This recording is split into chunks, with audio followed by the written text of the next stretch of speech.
In this tutorial, I'll show you how to enable or disable the spell checker on your Android smartphone.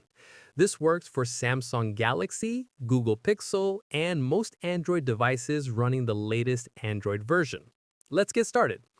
First, find the Settings app from the home screen. Then tap on the Settings icon. It's the gear symbol. Now, scroll down until you find Additional Settings and tap on it. This is where all your additional system-level Android settings are located. Next, select Languages and Input from the menu. You'll see various keyboard and input options here.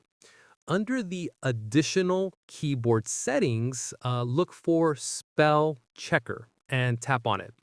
At the top, you'll see a toggle switch. If it's blue and positioned to the right, spell check is enabled. If it's gray and to the left, it's disabled. Simply toggle it on or off based on your preference for spell checking and autocorrect features.